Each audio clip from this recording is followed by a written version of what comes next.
Halo teman-teman, ketemu lagi di channel kami Investasi Kesehatan. Jadi kami punya program IG Live. Nah, nanti dari IG Live itu kami record, kami rekam, kemudian kita akan upload di YouTube. Jangan lupa ikuti terus channel Investasi Kesehatan, subscribe, dan jangan lupa follow IG-nya supaya Anda tidak ketinggalan informasinya. Salam sehat, sampai tua.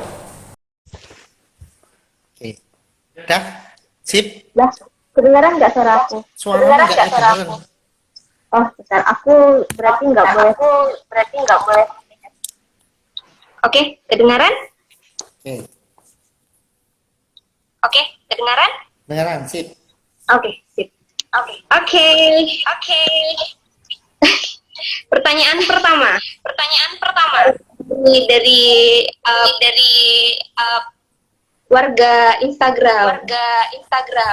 Oke. Oke.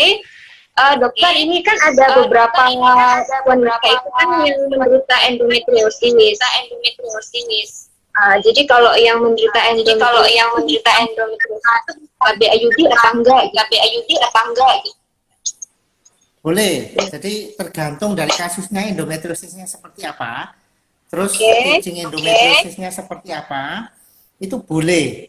Malah sebenarnya kita bisa menggunakan IUD dengan istilah kita LNG IUS. Jadi spiral dengan ada hormon tertentu. Cuman masalahnya di sini adalah harganya sangat mahal.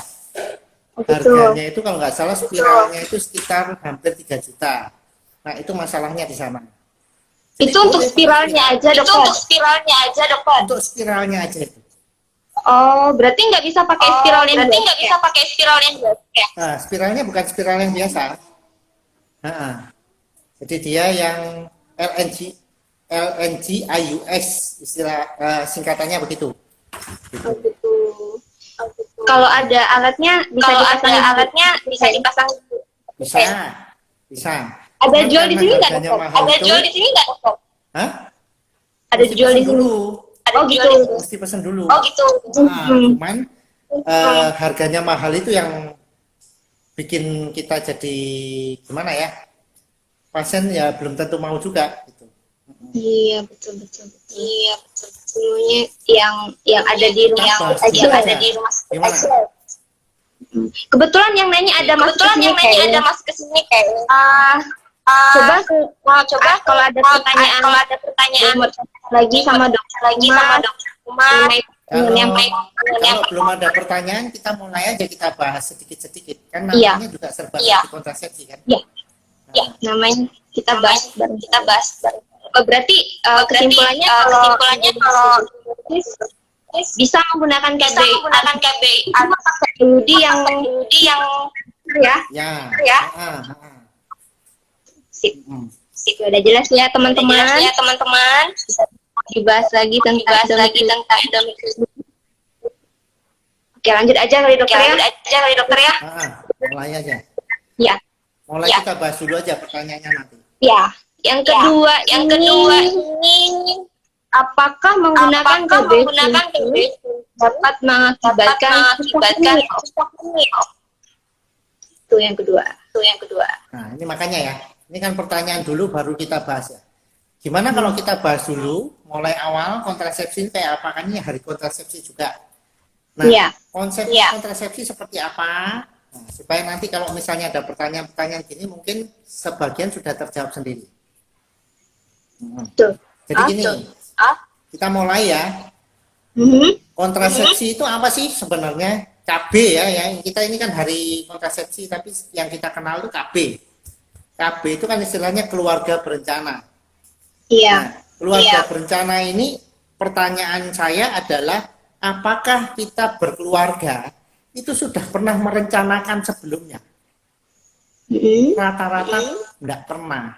Jadi kita harus keluarga berencana itu ketika akan menikah, kita sudah rencanakan. Saya nanti ketika menikah ingin punya momongan 2, misalnya seperti itu, atau 4, atau 5, sehingga tidak ada lagi masyarakat, loh kok saya kebobolan ya, loh kok saya tiba-tiba anak saya sudah 6 ya. Nah, ini yang namanya keluarga berencana. Caranya melakukan keluarga berencana itu ya seperti itu, dengan membatasi anak sesuai yang kita inginkan dengan jarak yang kita usahakan kita atur. Ya, kita usahakan kita atur. Itu namanya keluarga berencana.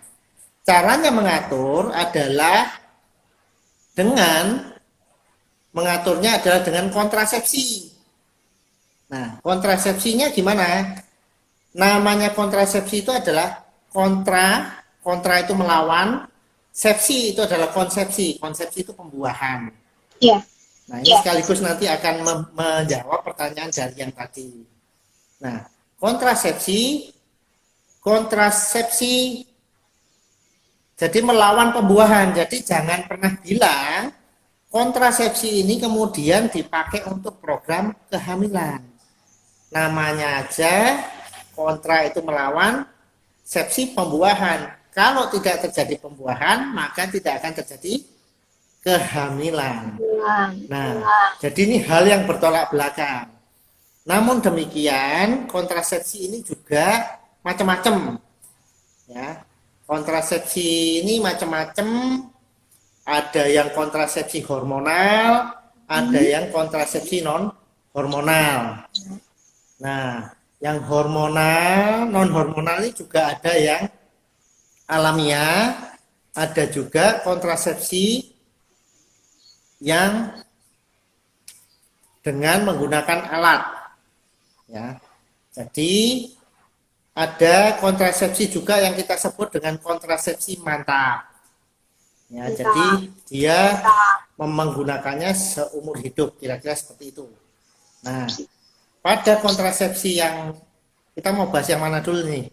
Mulai yang alami ya. Alami itu kalau berdasarkan data, kita tidak terlalu suka untuk menggunakan kontrasepsi ini karena berbagai macam masalahnya sehingga menyebabkan terjadinya kegagalan itu sangat tinggi.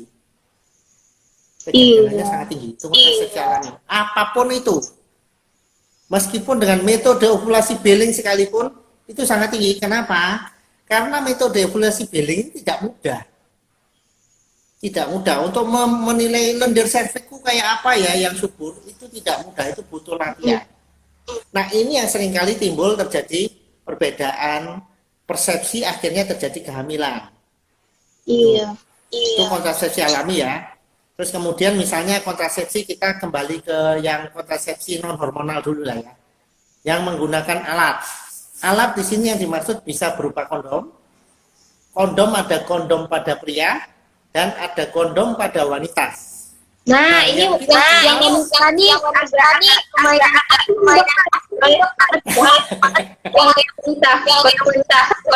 Nah, memang sebagian besar yang kita kenal itu adalah kondom yang pada pria.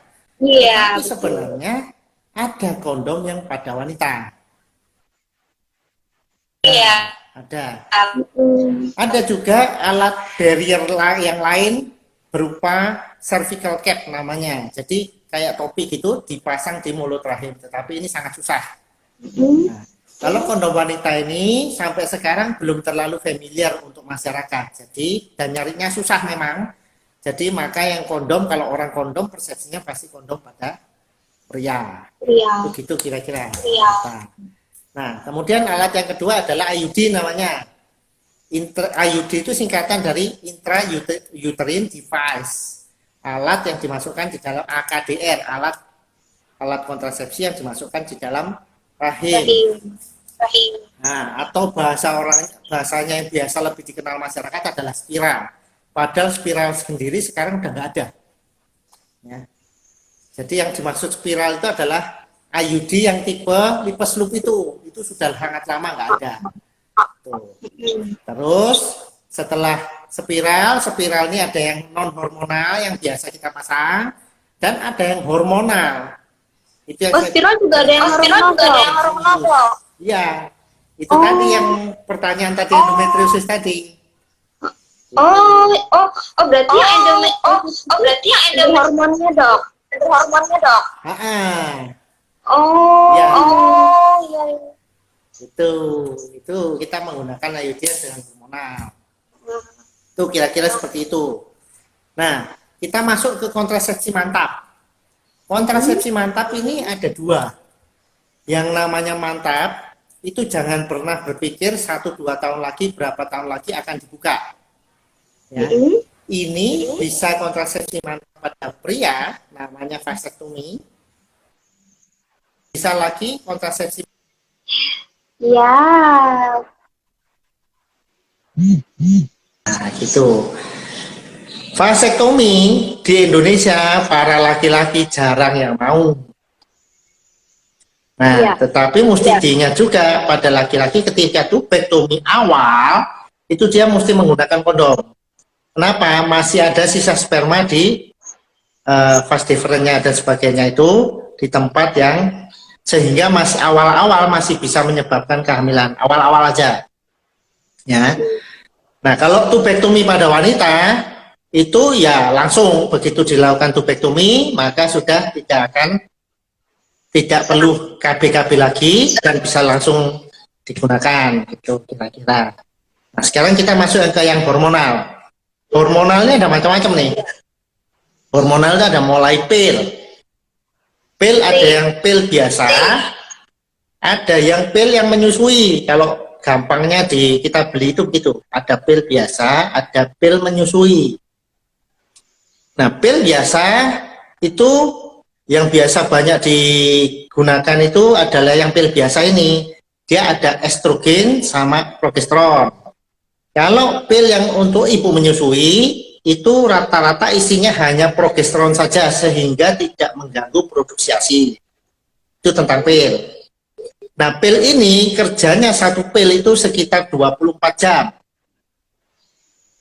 Jadi kalau Anda terlambat, nah ini bisa terjadi kegagalan.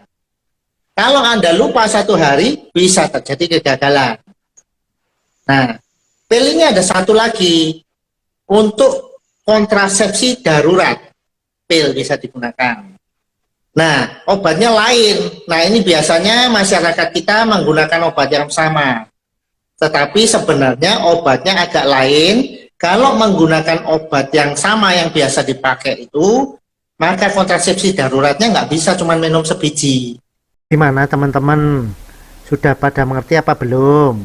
Nah, kalau udah pada ngerti, jangan lupa untuk di like ya, dan share link ini ke sebanyak mungkin media sosial supaya makin banyak orang yang mendapatkan manfaat dari menonton video ini. Nah, bagi yang belum ngerti atau ada pertanyaan, silahkan tulis pertanyaan dan komen Anda di kolom komentar. Oke, salam sehat, sampai tua.